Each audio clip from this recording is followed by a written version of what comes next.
Good morning STTB students, I am Daljeet your Hindi teacher. Welcome to Hindi class. प्यारे बच्चों, आज हम पाठ नंबर 14 अकबरी लोटा पढ़ेंगे, जिसके लेखक हैं अन्नपूर्णानंद वर्मा जी।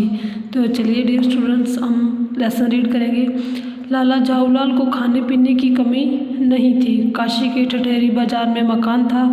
नीचे की दुकानों से 100 रुपये मासिक के करीब किराया उतर आता था। अच्छा खाते थे, अच्छा पहनते थे, पर 250 रुपये तो एक साथ आँख सेकने के लिए भी न मिलते थे। इसलिए जब उनकी पत्नी ने एक दिन एकाएक 250 रुपये की मांग पेश की, तब उनका जी एक बार जोर से सनसनाया और फिर बैठ गया। उनकी यह दशा देखकर पत्नी ने कहा, डरिए मत, आप देने में असमर्थ हो तो मैं अपने भाई से मांग लूँ।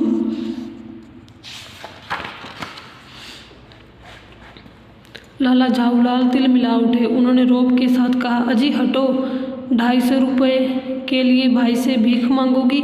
मुझसे ले लेना, लेकिन मुझे इसी ज़िंदगी में चाहिए। अजी इसी सप्ताह में ले लेना। सप्ताह से आपका तात्पर्य 7 दिन से है या 7 वर्ष से? लाला झाऊलाल ने रोब के साथ खड़े होते हुए कहा, आज से 7वें दिन मुझसे 250 रुपये ले लेना।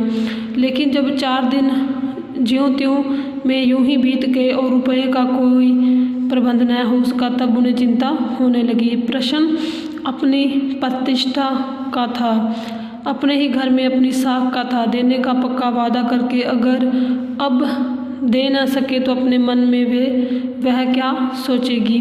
उनकी नज़रों में उनका क्या मूल्य रह जाएगा? अपनी वाहवाही की सैकड़ों गाथाएं सुना चुके थे। अब जो एक काम पड़ा तो चारों खाने चित हो रहे। यह पहली बार उसने मुंह खोलकर कुछ रुपयों का सवाल किया था। इस समय अगर दुम दबाकर निकल भागते हैं तो फिर उन्हें क्या मुंह दिखलाएंगे? खैर, एक दिन और बीता। 5वें दिन घबराकर उन्होंने पंडित बिलवासी मिश्र, जो उनके दोस्त हैं, को अपनी विपदा, अपना दुख सुनाया। संयोग कुछ ऐसा बिगड़ा कि बिलवासी जी भी उस समय बिल्कुल खुक थे। खुकोता उनके पास उस टाइम कुछ नहीं था। उन्होंने कहा, मेरे पास है तो नहीं, पर मैं कहीं से मांग जांच कर लाने की कोशिश करूँगा, और अगर मिल गया तो कल शाम को तुमसे मकान पर मिलूँगा। वही शाम आज थी, हफ्ते का अंतिम दिन। कल 250 रुपये या तो गिन देना है या सारी हैंकड़ी से हाथ धोना है। यह सच है कि कल रुपया न आने पर उनकी स्त्री उन्हें डामल फांसीतः देश निकाला न कर देगी, केवल जरा सा हंस देगी, पर वह कैसी हंसी होगी। कल्पना मात्र से झाऊलाल में मरोड़ पैदा हो जाती थी। आज शाम को पंडित बिलवासी मिश्र को आना था। यदि न आए तो, या कहीं रुपये का प्रबंध वे न कर सके। वो सोच रहे हैं कि अगर वो ना आए या अगर उनको रुपये का प्रबंध ना हुआ तो क्या होगा।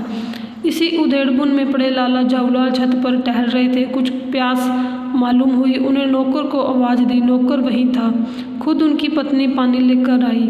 वह पानी तो जरूर लाई, पर गिलास लाना भूल गई। केवल लोटे में पानी लिए वह प्रकट हुई।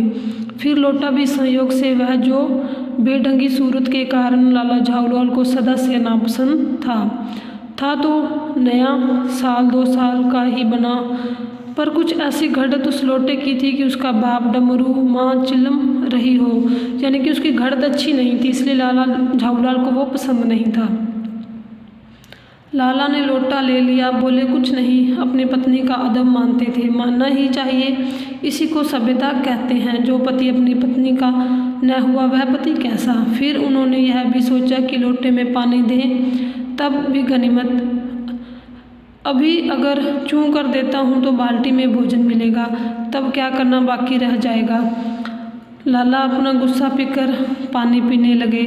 उस समय वे छत की मुंडेर के पास ही खड़े थे। जिन बुजुर्गों ने पानी पीने के संबंध में यह नियम बनाए थे कि खड़े खड़े पानी न पियो, सोते समय पानी न पियो, दौड़ने के बाद पानी न पियो, उन्होंने पता नहीं कभी यह भी नियम बनाया या नहीं कि छत की मुंडेर के पास खड़े होकर पानी न पियो। जान पड़ता है कि इस महत्वपूर्ण विषय पर उन लोगों ने कुछ नहीं कहा है। लाला झाऊलाल मुश्किल से 2 घूंट ही पी पाए होंगे कि वह ना जाने कैसे उनका हाथ हिल उठा और लोटा छूट गया। लोटे ने दाएं देखा न बाएं, वह नीचे गली की ओर चल पड़ा। अपने वेग में उल्का को लजाता हुआ वह आंखों से ओझल हो गया।